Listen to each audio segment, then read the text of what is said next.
Hi guys. आज मैं तुम्हारे सारे डाउट्स क्लियर करूँगा, मतलब सारे क्या, जितने भी मुझे लगते हैं या जितने मुझे भी याद आएंगे, मैं सारे डाउट्स तुम्हारी क्लियर करने का ट्राई करूँगा, ठीक है। सबसे बड़ा मेन डाउट जो होता है हमारा होता है टाइम फ्रेम का। क्योंकि जब भी मैं भी शुरू शुरू में ट्रेड करना स्टार्ट किया था, मेरे को भी समझ नहीं आता था टाइम फ्रेम होता क्या है, क्या चीज़ है क्या नहीं है, ठीक है। टाइम फ्रेम का मतलब है कि जो ये 1 मिनट, 5 मिनट, 15 मिनट, 30 मिनट, 1 घंटा, जो भी ये सब हैं, तो इनका मतलब ये है कि 1 मिनट, अगर हम 1 मिनट को पकड़ के चलें, 1 मिनट का मतलब होता है कि 1 मिनट में जो कैंडल बनी है, 1 मिनट के दौरान में जो कैंडल बनी है, उन्हें 1 मिनट का टाइम फ्रेम, मतलब उसे 1 मिनट का टाइम फ्रेम कहते हैं। 5 मिनट के टाइम फ्रेम में एक कैंडल को बनने में 5 मिनट लगेंगे। वही सब, इन चीज़ों का सब वही है। 10 मिनट की 10 मिनट, 15 मिनट में मतलब वो कैंडल 15 मिनट में बनी है। मतलब कि जितना टाइम कैंडल को बनने में लग रहा है, ये उस बेसिस पे होती हैं। और हमें सबसे बड़ा डाउट होता है कि किस टाइम फ्रेम पे ट्रेड करें, ठीक है। और क्या बोलते हैं, ट्रेड करें। ट्रेड हम किसी भी टाइम फ्रेम में कर सकते हैं। मेनली मैं 1 मिनट में करता हूँ, क्योंकि मेरे को जल्दी से ट्रेड एग्जीक्यूट, और जल्दी, क्योंकि 1 मिनट में ट्रेड ज़्यादा मिल जाते हैं और जल्दी जल्दी एग्जीक्यूट करके बाहर भी निकल सकते हो तुम। ज़्यादा टाइम नहीं लगेगा, क्योंकि एक एक मिनट की कैंडल बनती है। लोग गलती क्या करते हैं, जैसे मैंने देखा है यूट्यूब में, बहुत लोग ये बताते हैं वो 5 मिनट के टाइम फ्रेम में ट्रेड करेंगे, अभी फिर यहाँ पे कुछ सपोर्ट रेजिस्टेंस देखेंगे, फिर वो उसके बाद कुछ देखेंगे, वो 1 घंटे के टाइम फ्रेम में चले जाते हैं। ये कि इधर से ये सपोर्ट आ रहा है, ये सपोर्ट आ रहा है, ये सब फालतू चीज़ें होती हैं, ये कुछ नहीं होता है।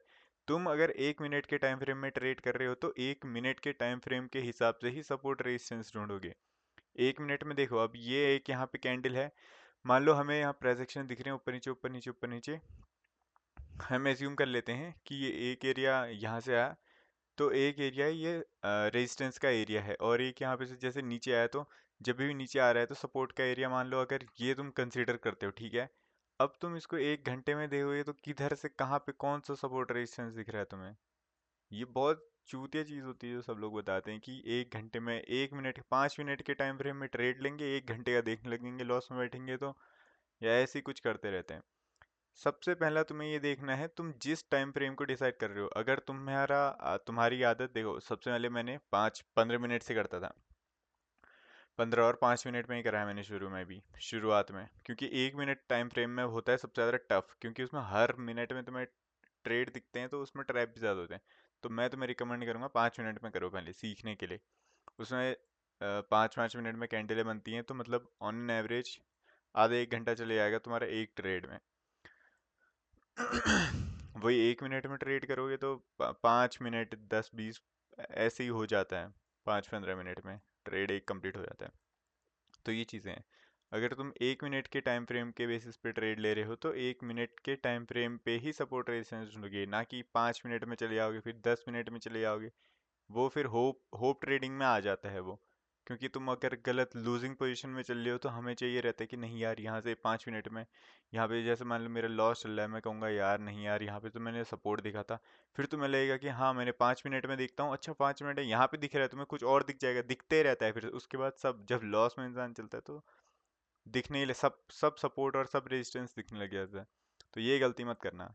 1 मिनट में कर रहे हो तो 1 मिनट के हिसाब से टाइम, 1 मिनट के हिसाब से सपोर्ट रेजिस्टेंस जोड़ो। 5 मिनट में कर रहे हो तो 5 मिनट के सपोर्ट, 5 मिनट के हिसाब से सपोर्ट रेजिस्टेंस जोड़ो, ठीक। और क्या होता था, देखो, एक टाइम फ्रेम का तो ये मैं क्लियर कर दिया तुम्हें कि किस बेसिस पे, अगर तुम्हें किस हिसाब से तुम्हें ट्रेड लेना है 1 मिनट में। अगर तुम्हें मतलब 1 मिनट के हिसाब से ट्रेड लेना है तो 1 ही में ढूंढो, 5 में देखना है तो 5 में ढूंढो। और डेली टाइम फ्रेम में अगर तुम्हें ट्रेड करने, इन्वेस्टमेंट वगैरह टाइप, या तुम डिलीवरी में ट्रेड करोगे, तो वो एक दिन के हिसाब से लोगे ट्रेड, ठीक है। और दूसरी चीज़ मेरे को डाउट करती थी, जो थी ये कैंडल स्टिक पैटर्न्स जो सीखते हैं हम। देखो, कैंडल स्टिक पैटर्न मेरे हिसाब से स्कैम ही होते हैं, क्योंकि हर जगह हैमर बनता है, हर जगह हर कुछ बनते रहता है। मेन चीज़ उन्हें फाइंड करना होता है कि सपोर्ट और रेजिस्टेंस के पास ही काम करते हैं ये। क्योंकि देखो, मैं तुम्हें अगर इन्वर्टेड हैमर, तुम लोग अगर चार्ट देखते हो, तुम्हें पढ़ा है यूट्यूब से, कुछ भी यूट्यूब में जो सिखाते हो, इन्वर्टेड हैमर यहाँ भी बना है, इन्वर्टेड हैमर यहाँ पे भी बना है, इन्वर्टेड हैमर ये भी है, और ये भी है, ये भी है, ये भी है, ये भी है, सब इन्वर्टेड हैमर है, ये भी है। काम सिर्फ एक ये क्यों करते हैं ऐसे, उन्हें तुम्हें देखने के लिए सपोर्ट रेजिस्टेंस ढूंढना पड़ेगा। मैं उसकी एक अलग वीडियो बनाऊंगा जिससे कि तुम्हें अच्छे से समझ आए सपोर्ट रेजिस्टेंस कैसे निकालते हैं। मैंने पुरानी बना रखी है वैसे, लेकिन फिर से मैं नई बना दूंगा, उसमें और अच्छे से क्लियर होगा तुम्हें। कैंडल स्टिक्स वैसे बेकार होती हैं, कोई कोई मतलब नहीं है। अगर तुम ऐसे हैमर देख के, ये स्पिनिंग बॉटम, ये सब देख के अगर ट्रेड लोगे तो इसमें इंसान फंसते रहता है। हर जगह ये बनते हैं, हर जगह ये, हर जगह होता है, हर जगह हैमर होता है, यहाँ से हैमर बनाए, यहाँ से उल्टा हैमर बनाए, ये सब फालतू की चीज़ें होती हैं। और एक, हाँ, और एक और चीज़, वो ट्रेंड लाइन जो बनाते हैं, सब फालतू चीज़ें होती हैं। ये सब कलाकारी होती है और कुछ नहीं होता है। ये इस हिसाब से अगर मार्केट चलती होती, इस हिसाब से अगर मार्केट अगर चलती होती, तो सभी लोग जितने भी बैठ रखे हैं सबके सब उतने एक्यूरेटली ट्रेड कर रहे होते हैं। ये अब ऐसा कोई कुछ भी बना देता है, फिर कहते हैं ओ अच्छा यहाँ का ये ब्रेक डाउन हो गया, ये हो गया, सो हो गया। ये कुछ नहीं होती है, फालतू की चीज़ें होती हैं। मार्केट का सबसे बड़ा मेन चीज़ होती है, एक ही चीज़ जो मैंने देखा है जो सबसे ज़्यादा एक्यूरेट होती है, और वो प्राइस एक्शन होती है। प्राइस एक्शन मतलब मार्केट किस डायरेक्शन में कैसे कब मूव कर रहा है, वो चीज़ होता है। अगर तुम्हें ये सीख लिया तो तुम्हें पता चल जाएगा कब मार्केट में ट्रेड लेने हैं, कब नहीं लेने हैं।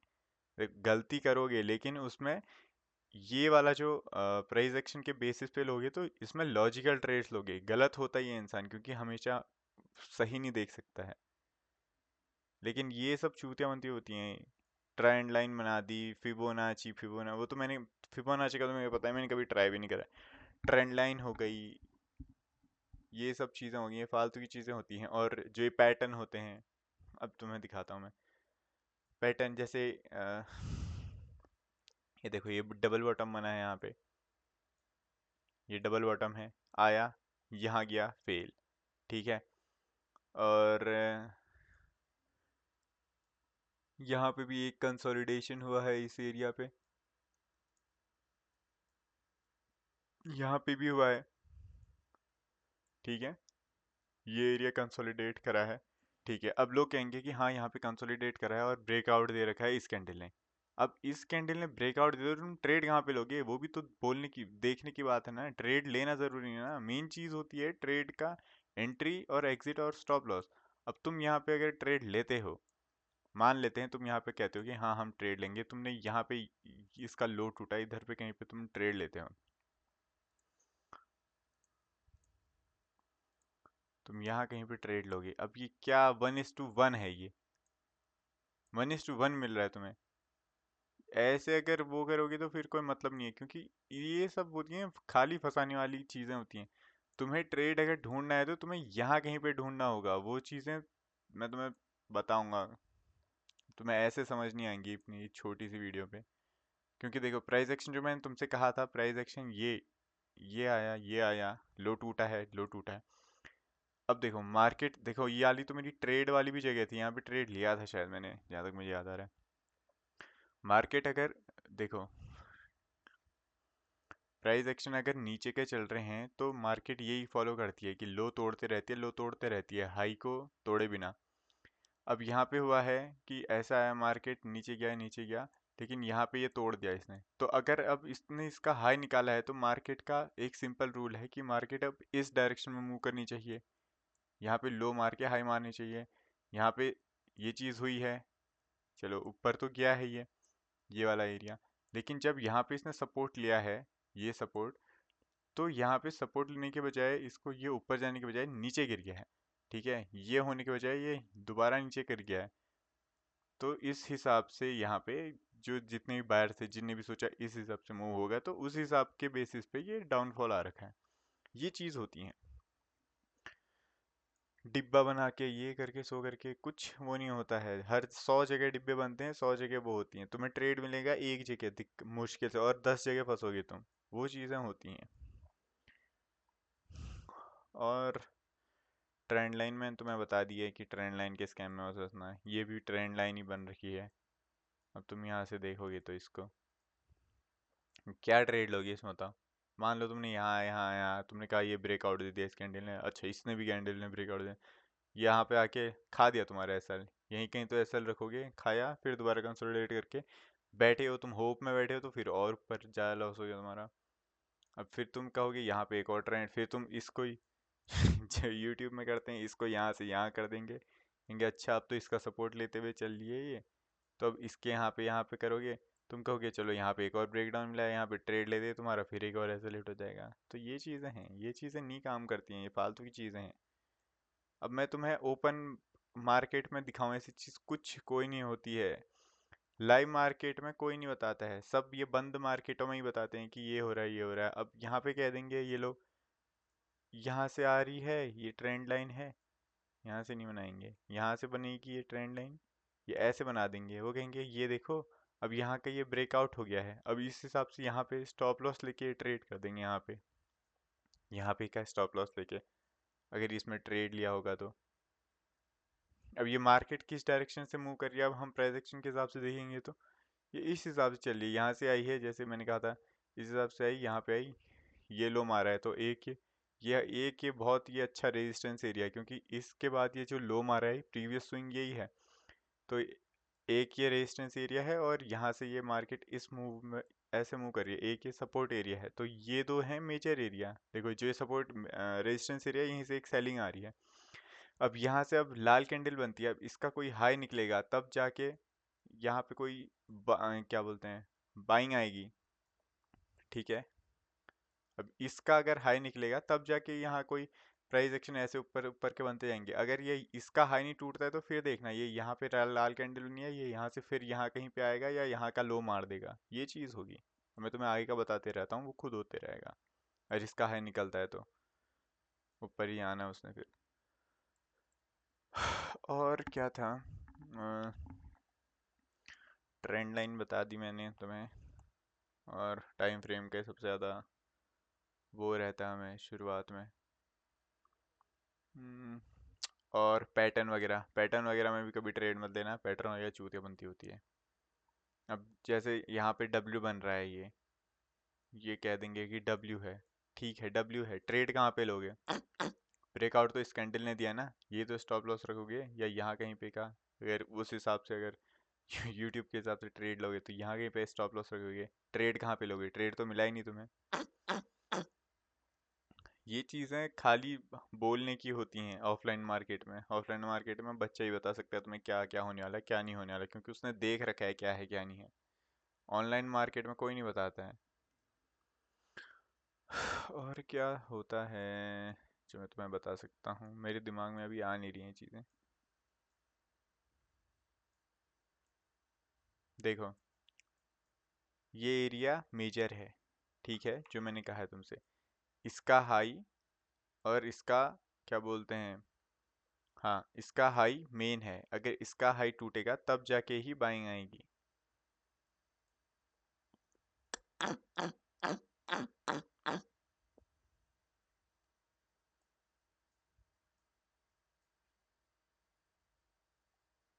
अब देखो यहाँ पे इसने हाई निकाल भी दिया है, लेकिन रेजिस्टेंस एरिया जो ये था हमारा, इसका हाई टूटा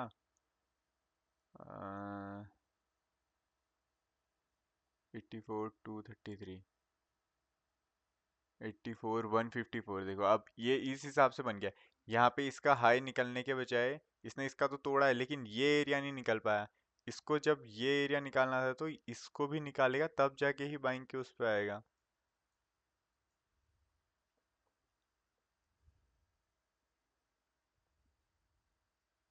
अगर इसका अब यहाँ पे एक दो कैंडल और रुकती हैं, जैसे ये लाल कैंडल बन गई है, अब ये बहुत मेजर एरिया, क्योंकि उल्टा हैमर बन रखा है रेजिस्टेंस के पास पे। अगर अब इसका हाई नहीं निकला और अब यहाँ पे एक दो कैंडल है बैठ गई और इसका हाई नहीं निकला, और यहाँ कहीं पे का लो गया, तो फिर ये फिर दोबारा यहीं से प्रोजेक्शन यहाँ से फिर नीचे यहाँ तक का आ जाएगा, फिर मार्केट गिर जाएगी यहाँ तक का, या इससे भी नीचे जा सकती है। वो मैं ट्रेड के लिए कह रहा हूँ कि यहाँ तक का मिल सकता है।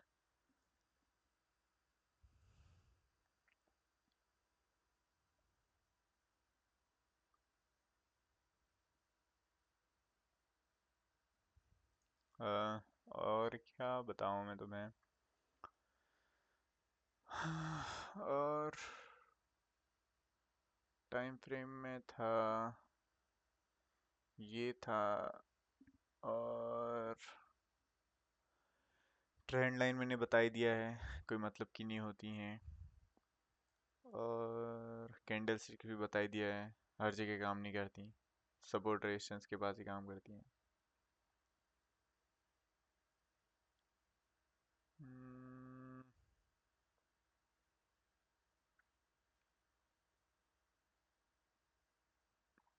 यही चीज़ें होती हैं। और तुम थोड़ा चार्ट वार्ट देखो, और मेरे को याद नहीं आ रही है, अगर याद आएंगी तो मैं अगली वीडियो बना दूंगा। देखो अब आएगी बाइंग, क्योंकि अब टूट गया है ये वाला एरिया, ठीक है, और यहाँ पे भी रुक गई कैंडल है। रुकने के बाद अगर इसका हाई नहीं निकलता तब इसने नीचे आना था, अब इसने हाई मार इसका निकल गया। अब देखो, अब बाइंग देखो यहाँ से कैसी आती है।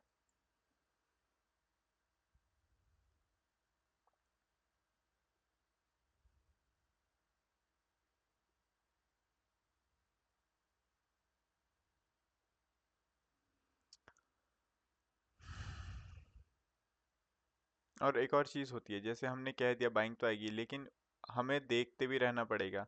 मान लो कोई रेड कैंडल बन रही है, तो उसके बाद, उसके जस्ट बाद या उसके अगली कैंडल में उसका हाई निकलते रहना चाहिए, तब तक का ही वो कैरी करेगा, क्योंकि डाउनफॉल भी, ये डाउन ट्रेंड भी चल रहा है। हम लोग एक एजम्पशन में बैठ जाते हैं, चलो अब तो ब्रेकआउट दे दिया, अब तो ऊपर जाना है, नहीं होता है ऐसा। अगर रेड कैंडल बन रही है तो रेड कैंडल के बाद तुम्हें अपनी पोजीशंस पे वो आंख गड़ा के बैठ जाना है, निकालने के लिए तैयार रहने के लिए। क्योंकि रेड कैंडल बनने के बाद अगर उसका हाई नहीं निकलता है तो फिर दिक्कत हो जाती है, क्योंकि फिर वहां से मार्केट नीचे गिर सकता है। अब इसने वैसे ऊपर जाना है, अब कोई रेड कैंडल बन के वो ना करे, बस मतलब रेड कैंडल बने फिर उसका लो तोड़ के फिर वो ना करे। रेड बन रही है, अगली कैंडल ही हाई निकाले या उसके अगली कैंडल हाई निकालते रहे, तो ये कैरी होते रहेगा। चलो ठीक है, ये होते रहेगा। हम और चीज़ें देखते हैं, और और पैटर्न्स, जैसे ये बनता है हमारा ट्रायंगल जिसे कह देते हैं हम, कि ब्रिज टाइप का, ये टूटा तो फिर उसके बाद सेलिंग आएगी, आई है, लेकिन ट्रेड कहाँ पे लोगे वो तो बताओ मेरे को। ब्रेकआउट किसने दिया, कौन सी कैंडल ने दिया, किस हिसाब से समझोगे। मान लो इस हिसाब से यहाँ पे आया, ये छोटा सा है, ये नहीं दिखा, इस कैंडल के बेसिस पे अगर ट्रेड लेते हो, क्या हो रहा है, ये तुम्हें दिखती है ब्रेकआउट, ये बहुत बड़ा दिया है, तो ट्रेड कहाँ लोगे। तो इसी वजह से कह रहा हूँ इनमें मत लो, क्योंकि ये बहुत बड़े असल होते हैं। ऐसी जगहों पे ट्रेड लो जहाँ पे स्टॉप लॉस छोटे मिलेंगे तुम्हें और टारगेट बड़े मिलेंगे, उस हिसाब से ट्रेड लिया करो। और हाँ, रिस्क टू रिवॉर्ड, मैं एक चीज़ बताना भूल गया। रिस्क टू रिवॉर्ड तुम एटलीस्ट 1:4 5 तो रखो ही रखो। उतने होते ही हैं, अगर लेजिटली तुम अगर अच्छे से ट्रेड करते हो तो उतने होते ही हैं, वो मिनिमम बेसिस पे बता रहा हूँ। 1:4 और 5 तो मिनिमम होते हैं, अगर तुम अच्छे से अगर ट्रेड, तुम्हें चार्ट देखना आता है तो। 1:2 1:3 ये सब गैम्बलिंग वगैरह होती है मेरे हिसाब से, क्योंकि अब मैं इतने बड़े स्टॉप लॉस लूँ, इतने इतने बड़े, अगर तुम क्या बोलते हैं शॉर्ट यहाँ पे कर रहे हो, ये अगर तुम ऐसे शॉर्ट करोगे यहाँ कहीं पे और यहाँ कहीं पे 1:1, अब ये क्या है ये। तुम्हें टारगेट अगर तुम्हें रखना है तो इसको इतना स्टॉप लॉस रखोगे छोटा सा, और उस हिसाब से देखो, अब देखो 1:5 हो गया है सीधे। टारगेट उतना ही है, रिस्क छोटे रखो और टारगेट बड़े रखो। तुम रिस्क इतने बड़े रखोगे तो बात वही पड़ रही है, लेकिन तुम्हारा लॉस बढ़ जा रहा है बस। तो रिस्क अपने छोटे रखो और टारगेट बड़े रखो। और रिस्क छोटे तब होंगे जब तुम चार्ट अच्छे से देखोगे, तब वहां पे तुम देख पाओगे कहाँ पे क्या है करके। हाँ देखो, जो मैं तुम्हें बता रहा था, अब जैसे रेड कैंडल बनी है, इसका हाई निकल जाना चाहिए, हाई नहीं निकलेगा तो दिक्कत देगा ये। अगर इसका ये चीज़ नहीं निकली, ये वाली कैंडल या अगली कैंडल में, तो फिर कोई मतलब नहीं है इस ट्रेड में बैठ के, क्योंकि ये लो तोड़ेगा, फिर ये दोबारा से ऐसा भी कर सकता है, फिर दोबारा दिक्कत वो है। जैसे देखो अभी इसका लो नहीं टूटा है, हाई भी नहीं टूटा है, तो यहाँ पे तुम्हें एक बार अपनी पोजीशंस पे वो लगा के बैठ जाना है कि इधर पे, क्योंकि सडन चेंजेस होते हैं ना, स्पाइक भी आ सकता है नीचे को।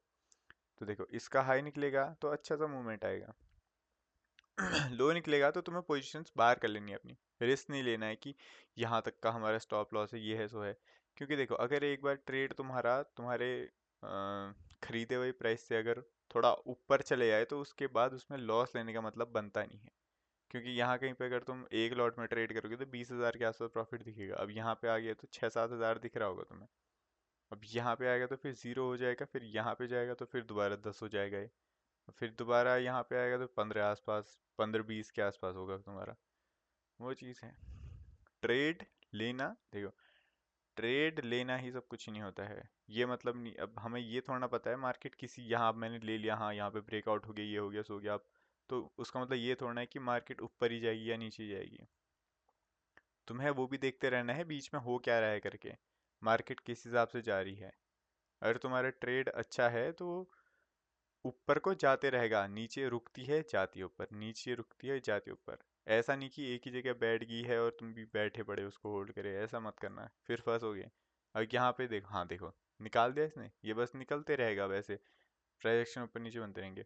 अब तुम मान लो इधर ये एक ऐसे ऐसे फंस गए तुम बीच में, तुमने कहा चलो मार्केट पे है, ये फंसी पड़ी, ये अचानक से ऐसा आता है फिर, क्योंकि यहाँ पे सबकी पोजीशन है भरी पड़ी होती हैं, तो अचानक से पैनिक सेलिंग हो जाती है तुम्हारे एसएल काटने के लिए, और कभी कभी फिर यहाँ से ही दोबारा बाइंग आ जाती है। तो वो चीज़ें होती हैं, अगर कंसोलिडेशन वाले एरिया में फंस रहे हो तो बाहर निकल जाओ। और तो बस यही था यार, और मैं तुम्हें क्या बताऊँ, वीडियो भी बड़ी होगी 21 मिनट की। तो चलो अब मैं तुम्हें कोई अगली वीडियो बताऊँगा और चीज़ें जो मेरे को बाद में याद आएंगी। तो चलो, बाय।